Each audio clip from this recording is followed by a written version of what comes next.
GRE, and that goes with your reading comprehension. On the GRE verbal reasoning section, reading comprehension plays a very important role. But on the reading comprehension, there are two types of passages that you can expect. You do get the short passages and you do get the long passages. The short passages is what I'm concentrating on today, because the short passages deal with what is called as most often the critical reasoning questions. So today we are going to be concentrating on the critical reasoning questions that appear on the GRE. Now let's say on a typical verbal reasoning section, you get around about 4 reading comprehension passages. In that, you can expect at least 2 of them to be short passages.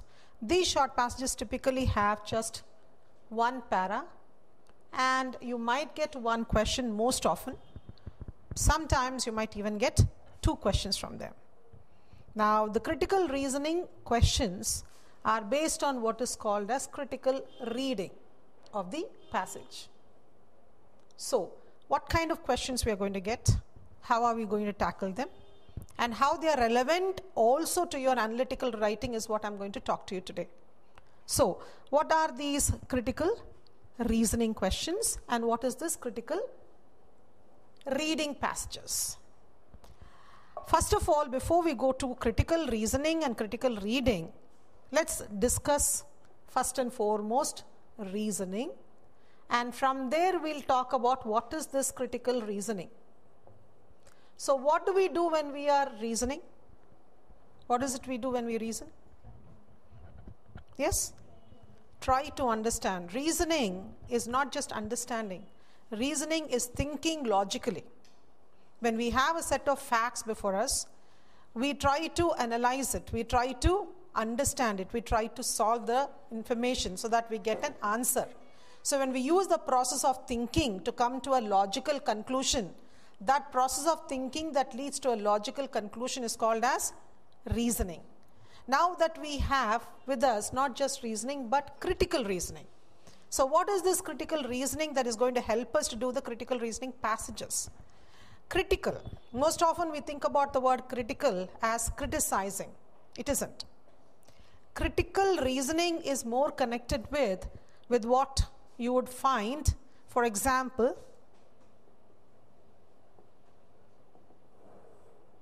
a film critic doing. Before you go to watch a movie, many times you read the film review. Who writes the film review? The film critic. Now the film critic writes the review, and what do you find in the review? What exactly do you find in a review, in any typical film review? Content of the movie. Just that? You are reading the film review because you want to know the story of the movie? Overall? Yes, assessment. This film critic is a person who writes an assessment of the movie, and the first thing you notice is how many star rating has been given to the film.